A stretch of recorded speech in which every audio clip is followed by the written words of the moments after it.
కాకినాడ నగరంలోని వివిధ సేవా కార్యక్రమాలను అందిస్తున్న మేము సైతం స్వచ్ఛంద సేవా సమితి ఆధ్వర్యంలో 100 పరుపులను కాకినాడ ప్రభుత్వ ఆసుపత్రి రోగుల సేవ నిమిత్తం అందించారు. ఈ పరుపులను బుధవారం నుండి కాకినాడ ప్రభుత్వ ఆసుపత్రి సూపరింటెండెంట్ డాక్టర్ ఎస్ లావణ్య కుమారి సమక్షంలో అందించారు.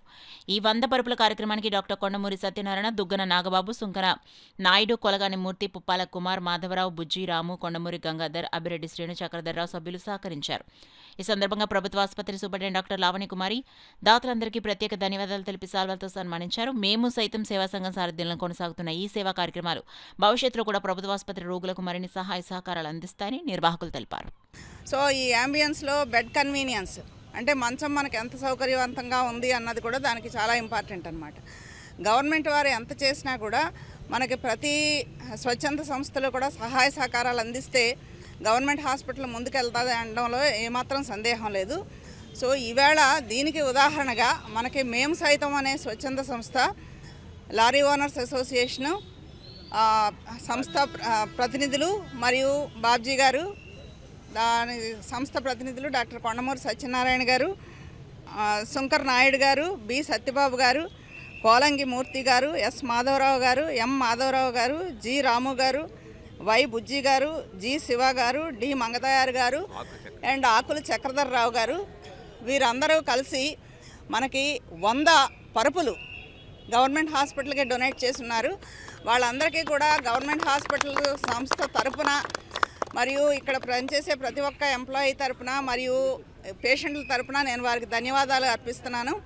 ఎందుకు అంటే ఇలాగా స్వచ్ఛందంగా దాతలు ముందుకు వచ్చినప్పుడే గవర్నమెంట్ హాస్పిటల్ వృద్ధి చెందుతాయి. మనకి ఎంత చేసినా కూడా హాస్పిటల్కి ఏదో ఒక అవసరం ఉంటుంటుంది.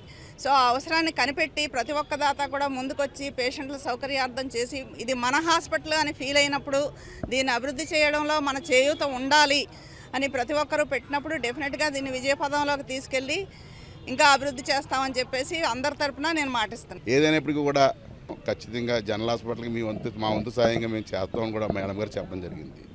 జీజీహెచ్లో ఒక్కొక్క బెడ్ మీద 3 4 పడుకున్నారు మేడం గారు. దాని మీద కొంచెం మీరు దృష్టి పెట్టాలంటే ప్రస్తుతానికైతే బెడ్లు పరుపులు తక్కువ రావడం జరిగిందని చెప్పి మేడం గారు చెప్తే ఇమీడియట్లీగా కూడా పరుపులు మేము ఎన్ని ఇమ్మంటే మీరు ఎన్ని ఇచ్చినా పర్వాలేదు, ఎన్ని ఇచ్చినా పుణ్యమే అని చెప్పి మేడం గారు చెప్పడం జరిగింది.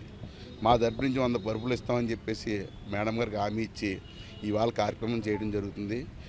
మేము సైతానికి ఫస్ట్ పెద్ద పుణ్యం ఏదన్నా అయిందంటే మాత్రం కారణం ఈ జనరల్ హాస్పిటల్కి మేము పరుపులు ఇవ్వడమే పెద్ద పుణ్యం. మోటార్ లారీ వర్కర్స్ యూనియన్గా రాత్రి 1 గంట నుంచి తెల్లవారుజాను 5 గంటల వరకు కూడా యాక్సిడెంట్లు అవుతూనే ఉంటాయి.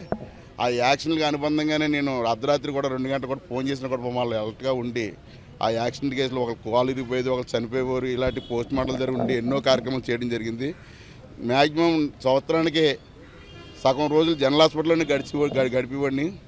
ఆ అనుబంధంతో ఆ ఆప్యాయతతో ఈరోజు ఈ కార్యక్రమం పెట్టడం అనేది నాకు నిజంగా చాలా సెంటిమెంట్గా చాలా హ్యాపీ ఫీల్ అవుతున్నాను. ఇంత గొప్ప కార్యక్రమం చేసినందుకు కూడా మేము ఇవాళ చాలా ఇంట్లో చాలా హ్యాపీగా పడుకోవడం జరుగుతుంది. ఎందుకంటే ఆ బెడ్ మీదకి మనం రేపు రావచ్చు, మనం కూడా రావచ్చు, మనం ఇవాళ ఉంటాం రేపు పోతాం కూడా తెలీదు. ఏదైనా కూడా ఇవాళ జనరల్ హాస్పిటల్ అనేది ప్రతి ఒక్కరికి కూడా చాలా ముఖ్యమైన విషయం కాబట్టి ఈ జనరల్ హాస్పిటల్ మనం అందరం కాపాడుకుందాం. మరొకసారి జనరల్ హాస్పిటల్ సూపరింటెండెంట్ గారికి పేరున జనరల్ హాస్పిటల్ ఎంప్లాయీస్కి అందరికి కూడా ముఖ్యంగా మేడం గారికి శిరస్సు వంచి నమస్కారం పెడుతున్నాను. థ్యాంక్ యూ అండి.